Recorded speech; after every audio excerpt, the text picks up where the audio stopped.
Welcome to Sex Ed with DB. I'm your host, DB. Let's get into it.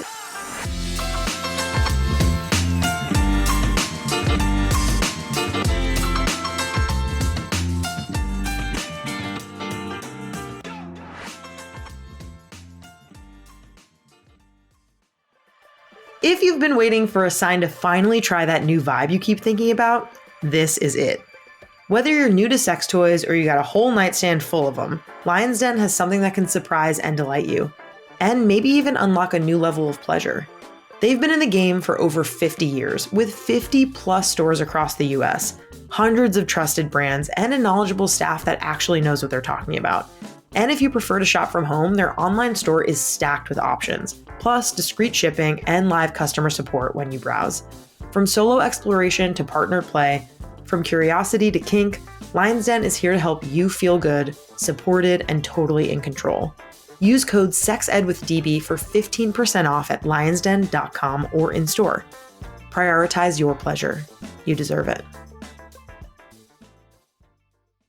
Let's hang out. Hi guys, welcome back to Let's Hang Out, a podcast that's worth at least 5 more points on your gay card. And we validate at the end of the episode. A podcast where two lesbians talk about stuff. A podcast about all things lesbian with your 2 lovely lesbian hosts. A podcast where you get to hang out with 2 lesbians. Welcome to Let's Hang Out, a podcast that's here, it's queer, and it's full of Christmas cheer. Dude, you're stealing my line. Oh, I stole your line.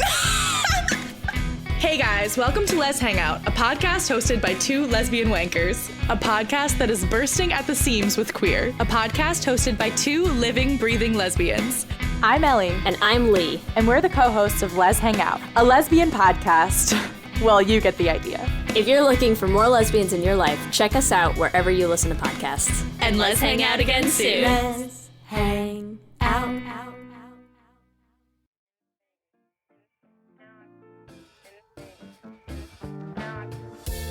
Hello, DB here, your favorite sex educator and pleasure expert, and this is DB's Pleasure Preview, where I give you a little taste of what we're diving into today, why it matters, and how it just might change the way you think about sex. When we talk about sex ed, most of us didn't get any education that spoke to trans bodies, trans pleasure, or trans experiences if we got any sex ed at all.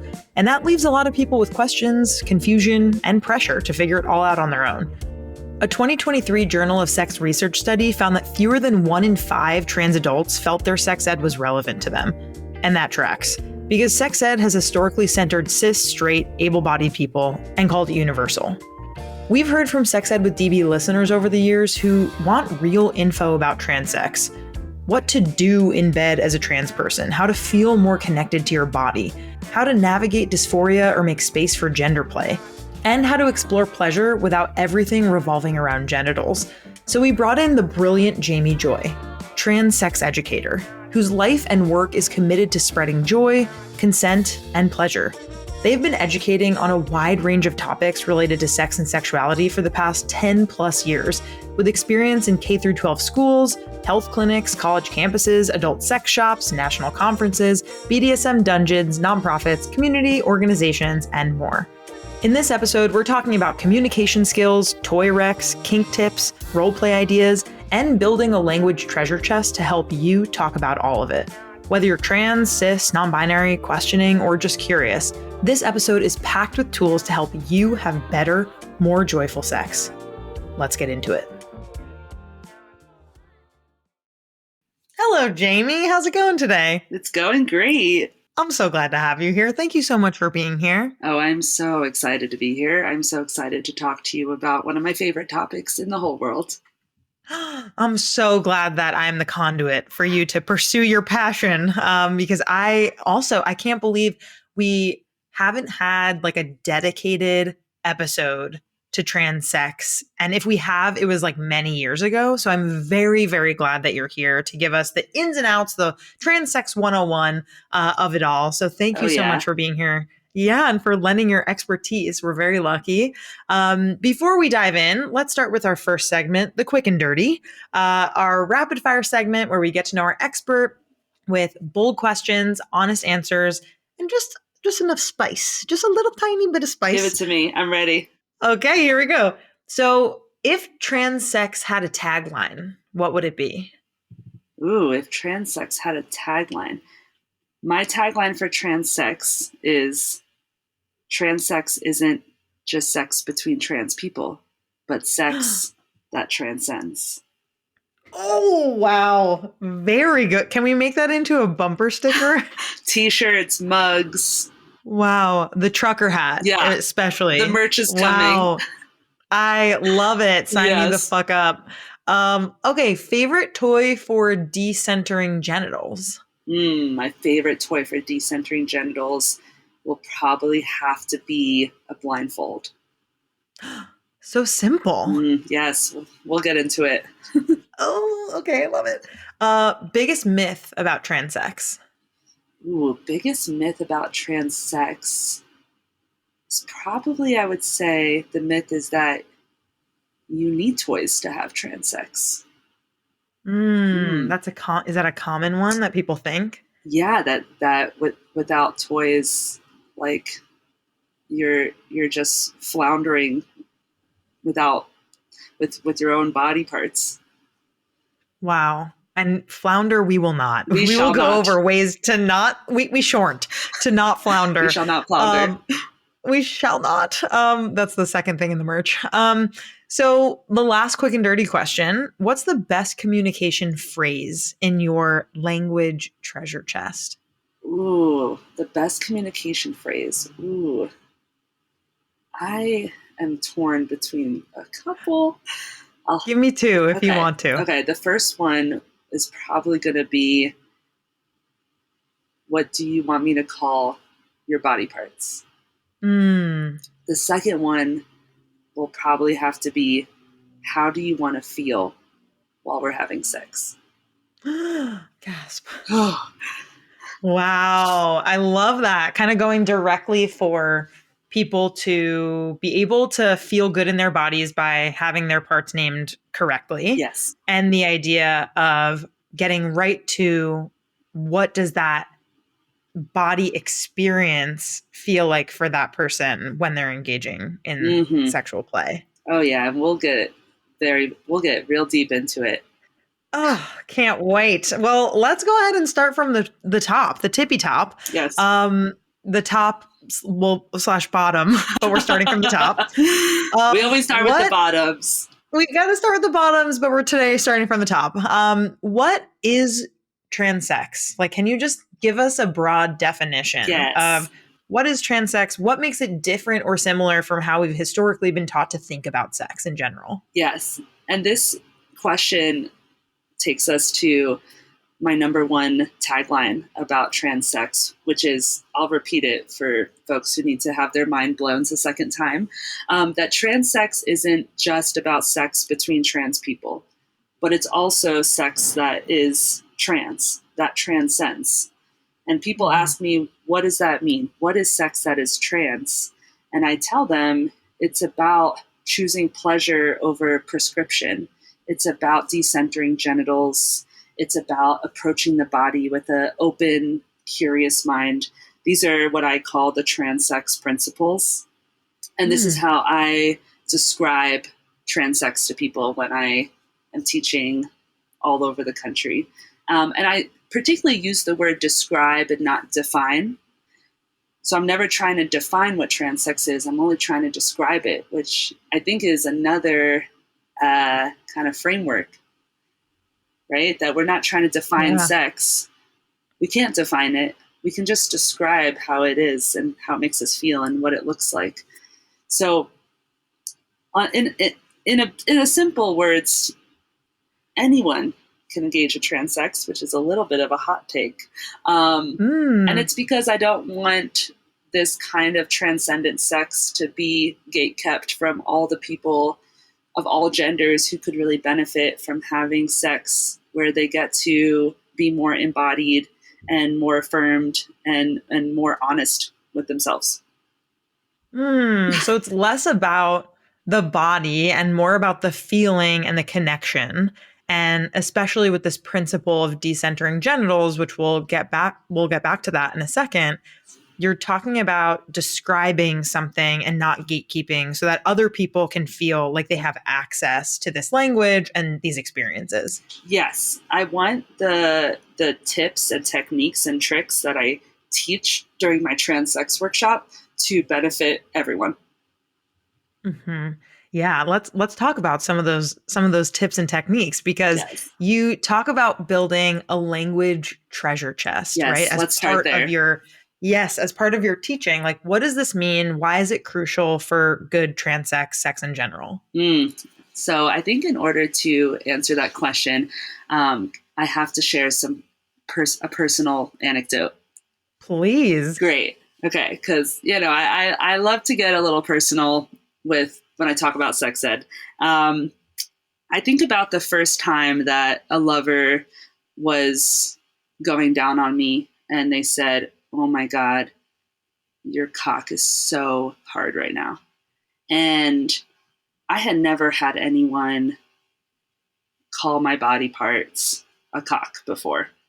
Mm-hmm. And all of this like neurological rewiring happened in that moment where I was like, yeah, why can't my lover call this a cock? Who made the rules, right?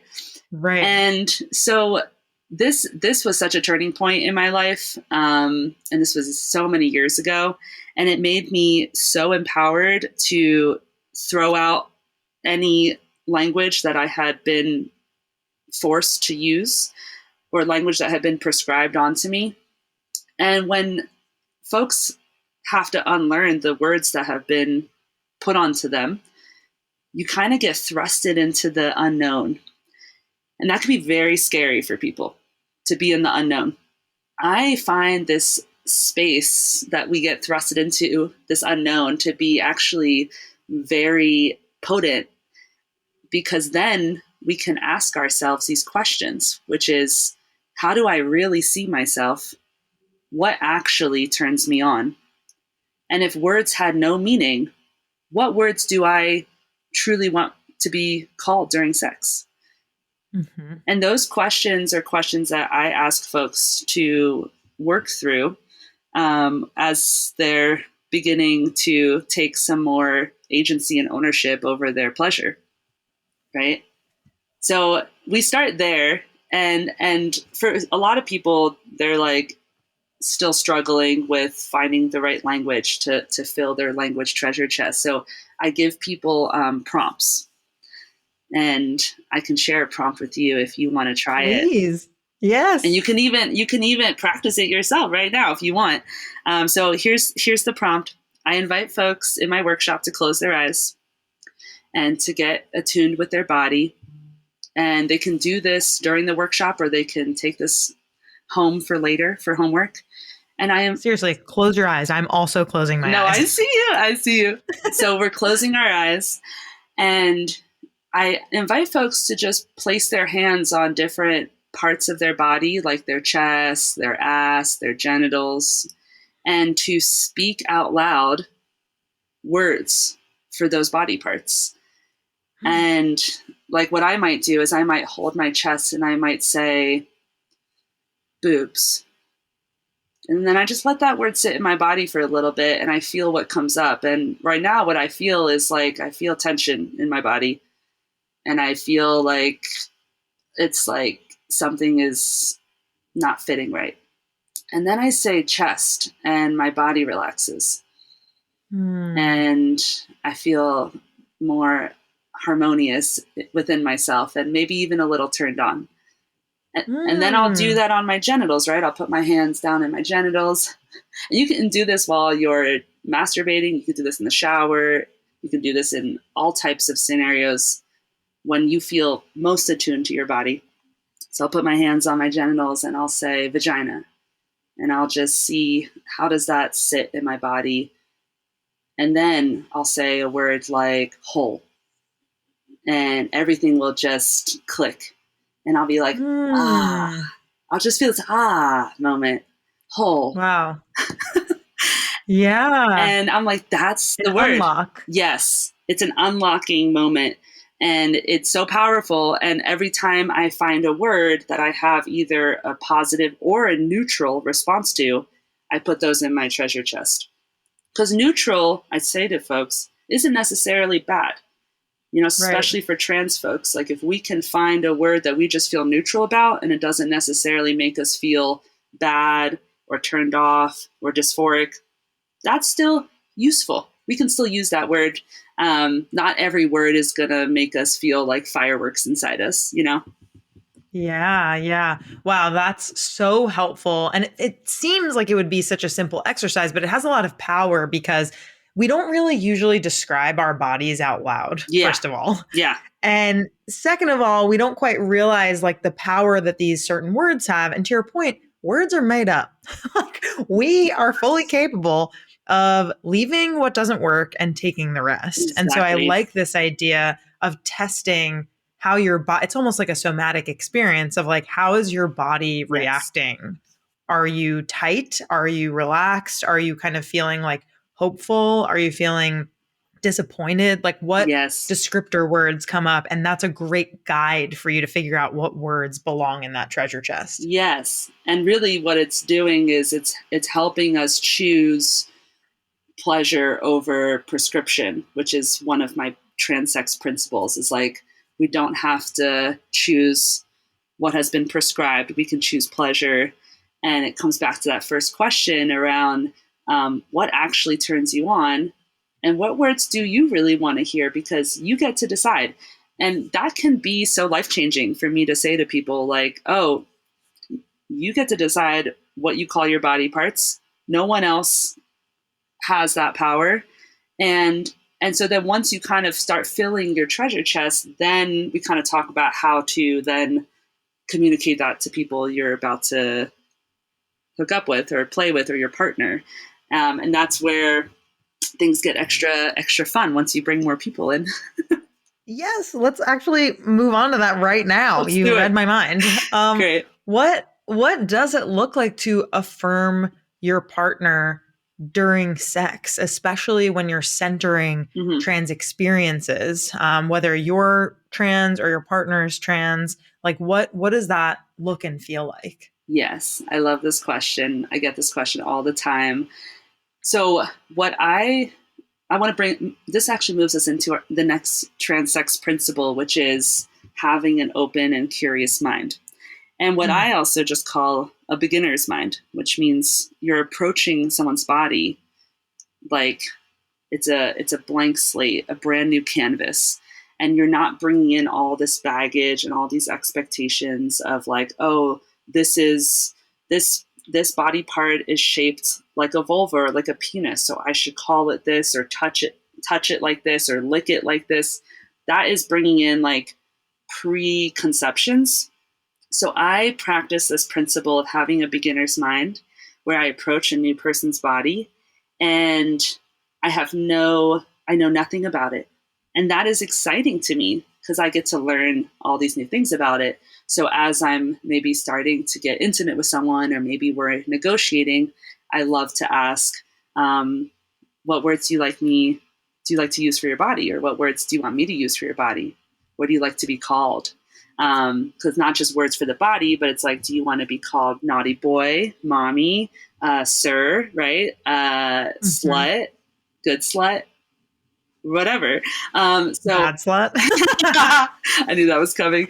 And so when we approach from the beginner's mind, then we can really be prepared to like not follow old scripts. I really like to center curiosity. And one of the other ways of doing that is to not even like label someone's body parts at all, like to be connecting with them and say, I want to feel your hands all over me. Can I put my mouth on you? Do you want me inside you? And I love these phrases because a lot of people are like, well, maybe I don't know what I want to label my genitals or my body parts yet. And I'm like, great, no labels. We don't need labels, right? I'll say to someone, can I put my mouth on you? and they know what I'm communicating, right? And Right. and it's sometimes just really hot to like not have to name the body part. And in other worlds, sometimes naming the body part is actually really affirming, to be like, I want your cock in my mouth. And that can like Right. really turn someone on. And that's where language can be so powerful, and it really activates our brain into the experience, So I'd say like helping your partner feel affirmed during sex, it really does start with the language, right? Yeah. Yeah. And in this sense, like this is just like sex for every gender, every body. Like we want to be able to communicate to each other, or if there are multiple people in the room, what feels good? What Yeah. do you like? These are kind of the building blocks of communication. And so many people have so many issues with bringing up, like, can you touch me here? Like, it's like not only the language of making sure that people's bodies feel safe, which is incredibly critical, Yeah. but it's also that next step of figuring out, okay, now how do I please you? And how do I make sure that you know that I want to please you? And Yeah. all of these things that are Mm, in like a really beautiful, warm, pleasurable experience. yes.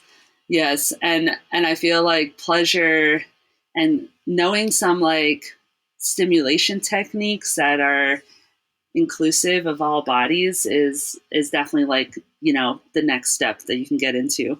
But before we move on from language, Yeah.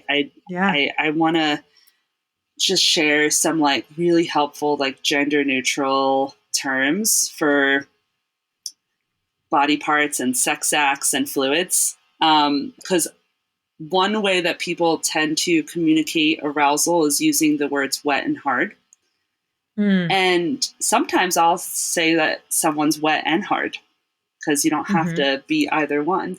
But Mm-hmm. other things that you can use that don't focus so much on like a biological response is to say, wow, you are so horny for me right now, or I can feel Mm. how turned on and open you are, or I love feeling like how aroused you are. Like those are words Mm. that don't focus on maybe like what we typically associate with like gendered responses to arousal.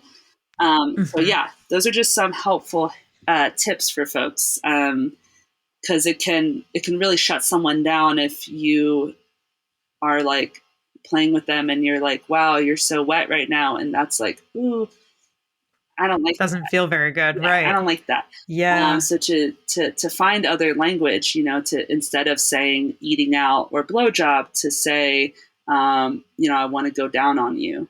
Instead of fingering or jerking off, to be like, I want to fuck you with my hand. I want to put my Mm. hands all over you. I want to use my hands to get you off. Just finding. I've also never heard fuck you with my hand, and I love that phrase. I think that's a third thing we're putting on the merch. I want to fuck you with my hands. Yeah, I say that all the time. And I also just use like fucking and sucking as like my classic terms, because Mm-hmm. they're so inclusive. Because you can fucking suck anything. Right. It's true. Wow. I love that. That's so great. Yeah. That's really helpful to hear this gender neutral language and this idea of like triggers, right? Like of people in trans bodies who may feel dysphoria or triggers around certain parts of their body. Yeah. How do you kind of approach pleasure for those folks and for those who are having those kinds of experiences? Like what does it Hmm. look like to potentially experience something like that? And then what does it look like to maybe reframe or unlearn some things and, and affirm your body in those moments? Yes. And this moves us perfectly into the third principle, which is decentering genitals.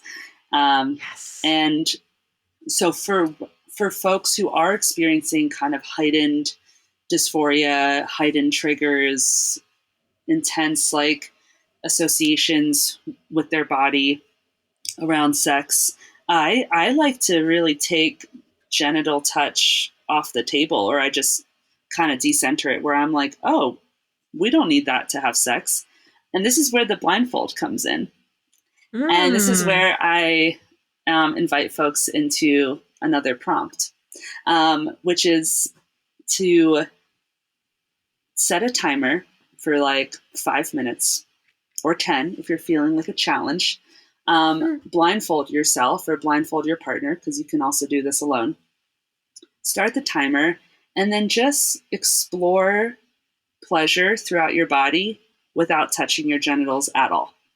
So like feel your erogenous zones behind your neck and ears, like, you know, like feel like how nice it is to like massage your chest, or like the sweet spot behind your knees.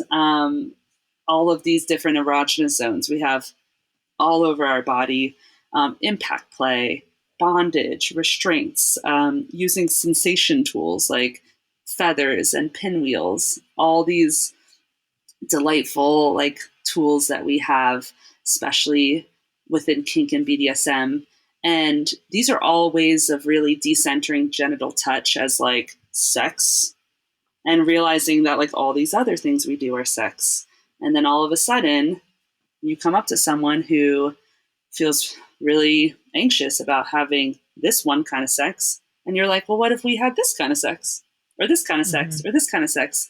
And then you see their body relax a little bit, and they're like, oh, yeah, that's another way that I can access my erotic spectrum without having to put myself in a position where I'm like battling some current like things I'm working through. So that's one way that I really enjoy sharing intimacy with folks who are still working through stuff with their body. And I have even more tips if you want more. Yeah, I sure do. Give me another one, please. Okay, here's another one. Using a very large and powerful vibrator that has like a really like wide, large surface area, and using that over the clothes. And I love a really strong, powerful vibrator with a large surface area, because sometimes really pinpointed stimulation can feel like too much.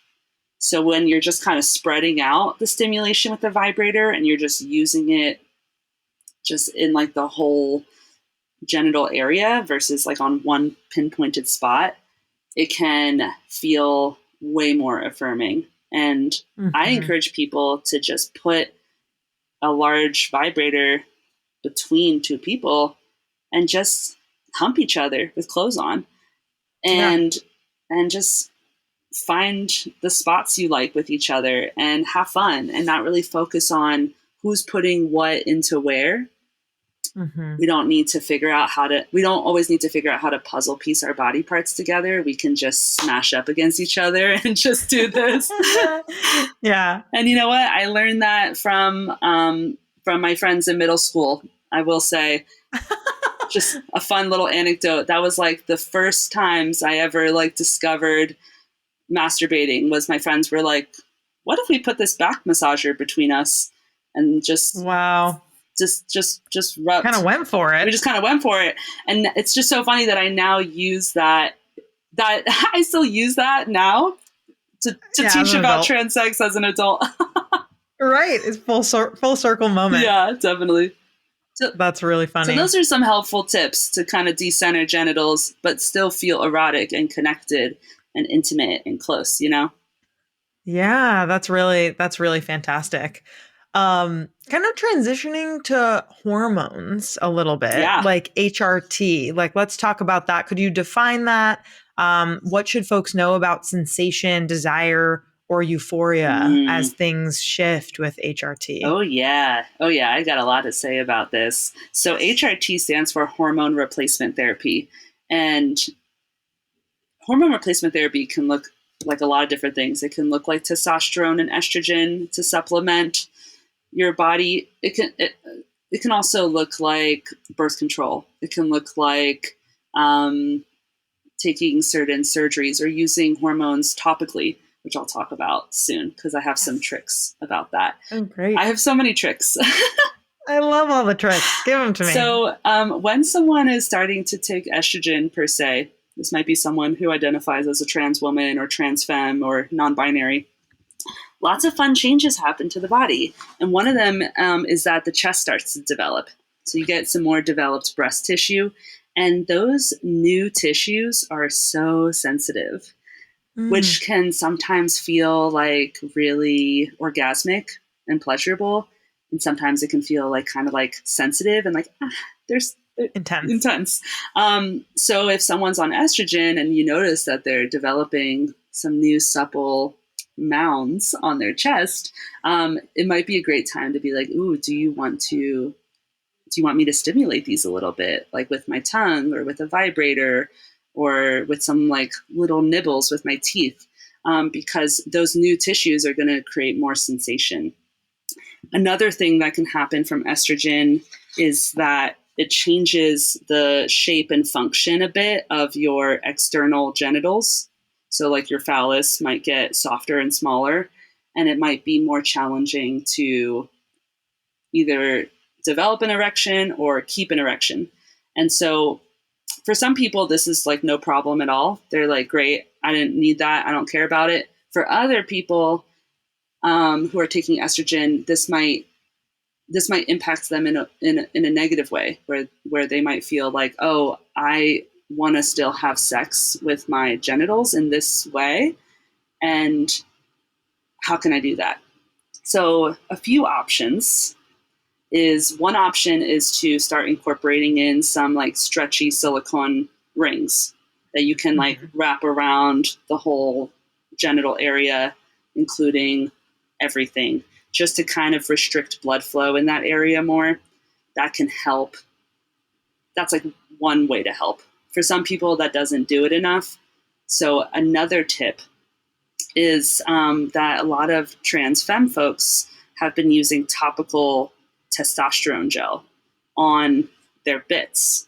And this is really awesome because it's localized, which means it's not impacting their hormonal makeup. The rest of their body. Right. And if you do that, like leading up to a date, it'll be potentially easier to get an erection and stay hard. And so you can be taking estrogen and be using topical testosterone, which is for some people a really useful solution. And other folks will use Viagra. So those are some folks will just use a strap-on and just say, you know what, I really want to still penetrate my partner and my own flesh bits are going through some changes. So let's strap on, Right. So that's kind of on the realm of estrogen. And there's so many other things that estrogen does. It can change how people experience orgasms rather than being kind of short bursts. They can be more like longer waves. Flowy, yes. Let's talk about solo sex. Masturbation is powerful. It reduces stress, improves sleep, and helps you get to know your body.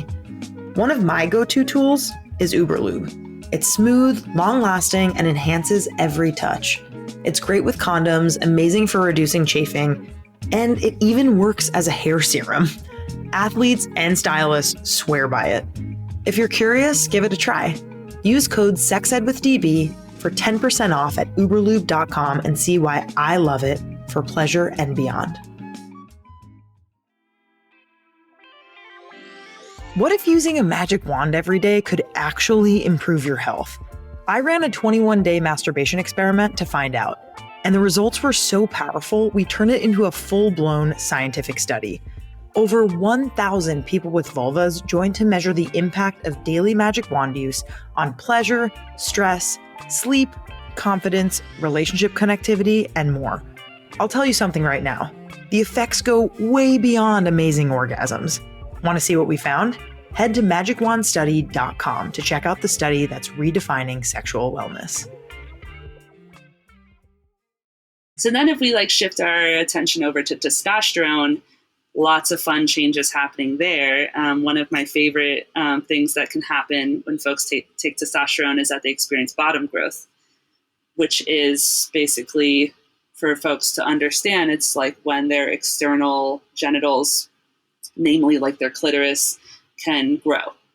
And for some folks, it can grow a little bit. For some folks, it can grow a lot, enough to even be able to like penetrate a hole with their T-dick, is what some folks will say, or a T-cock. And that can feel really affirming to be able to stick your own parts inside someone. Right. Really fun. I'm feeling warm. I'm just thinking Feeling about warm, it. feeling good. On the flip side, one impact that can happen from testosterone is that the internal hole can get dry because it's being like deprived of the hormones that it needs to stay wet and replenished. And for some folks, again, no problem. I don't really use that hole, or I don't use it that much. I don't really care that it's drier. For other folks, this can be kind of devastating, because for some folks, they're like, I want to get dicked down. I want to get fisted, right? I don't want to assume that like trans men or trans masculine people aren't interested in being penetrated just because they're masculine.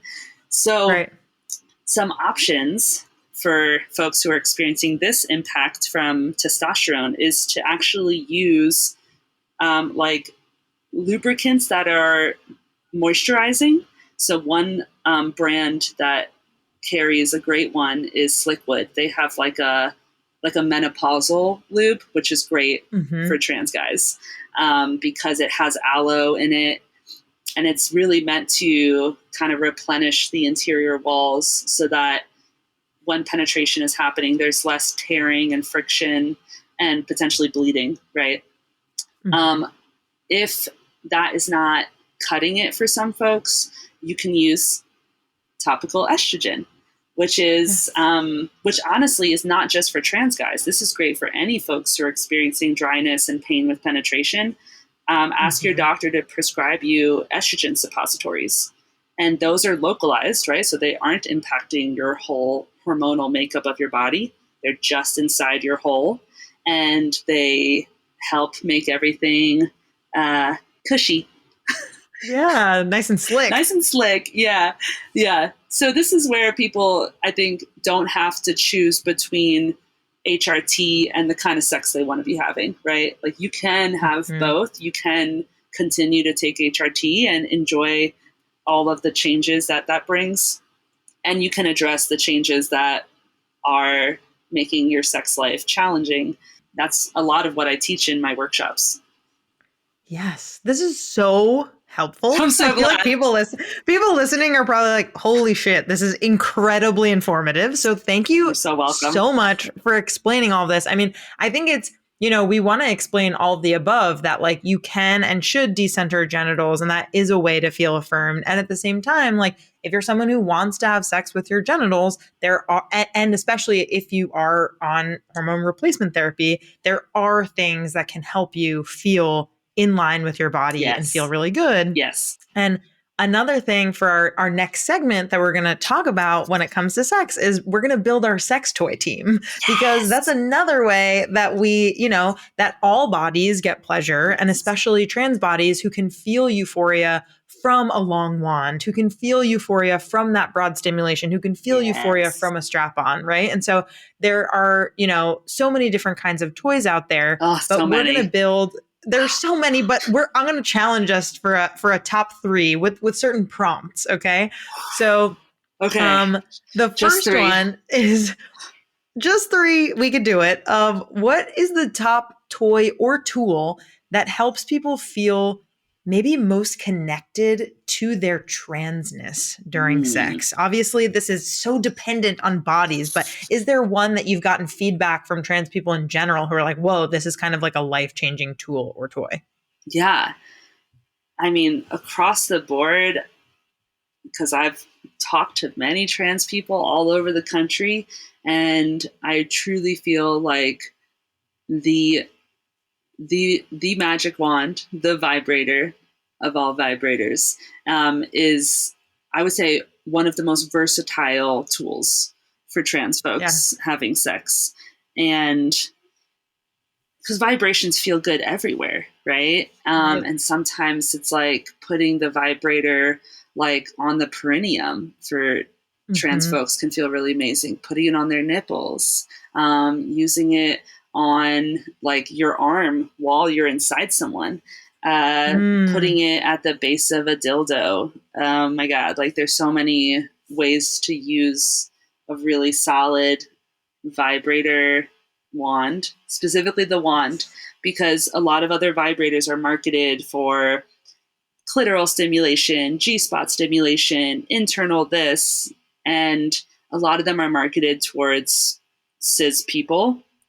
But the wand is just like this beacon, this glowing beacon that is not marketed towards anyone, really. It's just for everybody. And marketing, Totally. I feel like sex toy marketing for trans folks can be a big like hit or miss, you know? I love this answer. Magic Wand is actually one of our sponsors of this show. So shout out to Magic Wand. Okay, the second toy, so we got the wand. Okay. Second toy, best harness or strap-on situation Oh. for mixed anatomy couple and or just anyone, honestly. You don't even have to have mixed anatomy to use a strap-on. I'm ready for this one. Okay. Yes. My favorite harness is the spare parts harness. The style of it is the Jacques, which is spelled Joque. Okay. And the reason why this harness is perfect for all kinds of people, one, it's extremely adjustable, so you can use it between people of all different body sizes. Two, it has this like it has like a soft pouch area. So say you want to be wearing a strap on, but you have your own external genitals, there's like a nice place for them to go, so that they're not getting like crushed. Smushed. The Jacques harness also has like little sleeves on either side of the dildo where you can put in little bullet vibrators, which is very fun.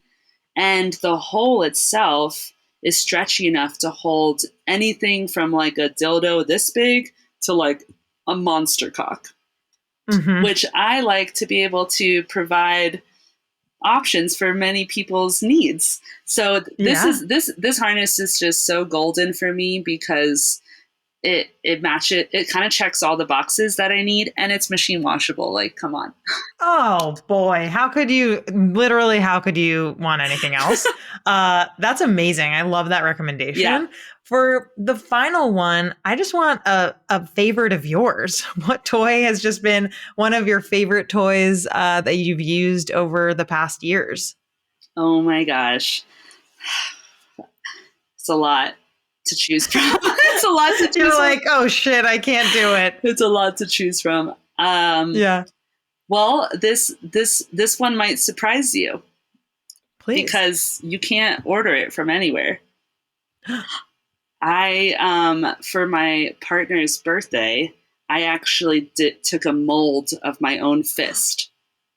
Oh, did you do like the Clone-A-Willy version of your fist? Yes, I molded my own fist so that while we were fucking, I could have my fist inside them while doing anything else I wanted. And it was honestly such a cool experience to like take a part of my body, which, you know, is like my fist. Like I talk about fucking with your hand all the time. Like my fist feels like such a gender affirming way that I can be inside my partner, and to be able to clone it and to see it like in silicone. So if anyone does want to order it, they can reach out and I can mold my own fist for them. That's so good. Yeah. Wow. Is it like neon, or what color are we talking? I actually got to pick out a color at the art store, so I went for like a blood color. Oh, I love it. Wow. Like a deep red, really sexy, really erotic. It's not perfect. There are some blemishes and some little spots that didn't come out perfectly, but that's what makes it feel even more special, you know? Oh, it's unique. It's It's very very unique to you. Yeah. Wow. Jamie, this has been so fantastic. Thank you so much for being on. And of course, we'll link all those toys in the episode description. And for folks who want to learn more about you, you do all these workshops, you travel around. Where can people find you? Ooh, please come and find me. My Yes. website is jamiejoy.com. I have all my workshops up there, all my upcoming events. I have a contact form if you want to reach out to me. And I'm working on getting some of my kind of materials and activities and prompts like made available for folks to use eventually. But in the meantime, a lot of what I've talked about in the workshop today is actually getting published in October in a book called Transsex. Oh my God. Perfect. Wow. Yeah. I can't wait to read it. Yeah. That's so fantastic. Congratulations. I have like a little section in the book where I talk about all of the stuff I mentioned today and more, because I didn't even cover everything. But wait, there's more. More. I love that. Okay, thank you so much for sharing. And again, you're so fantastic. It's so nice to know you and to be able to have you on the show. And folks, beautiful, gorgeous listener, stick around for the afterglow, where we will wind some things down, we'll reflect on some big takeaways, and we'll leave you with one juicy thing to try, think about, and explore before next week. See you in a sec. Bye.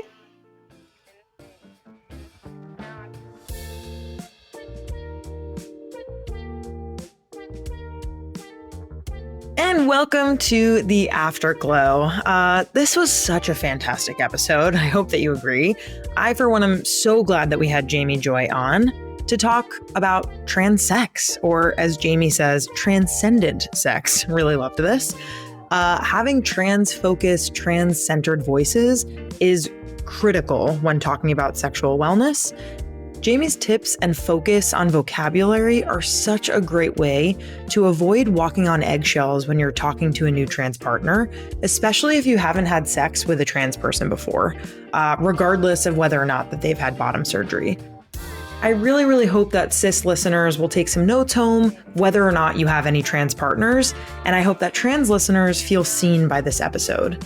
I also hope that all of us start experimenting more with focusing on erogenous zones other than just the genitals.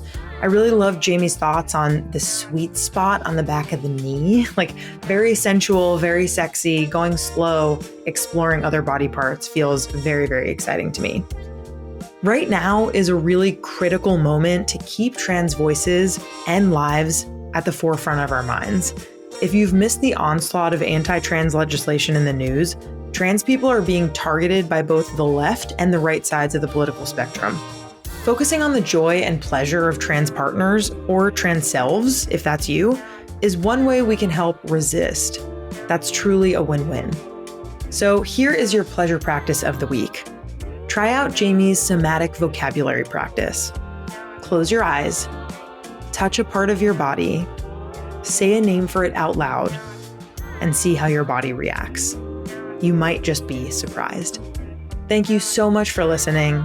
Love y'all. Talk to you next week.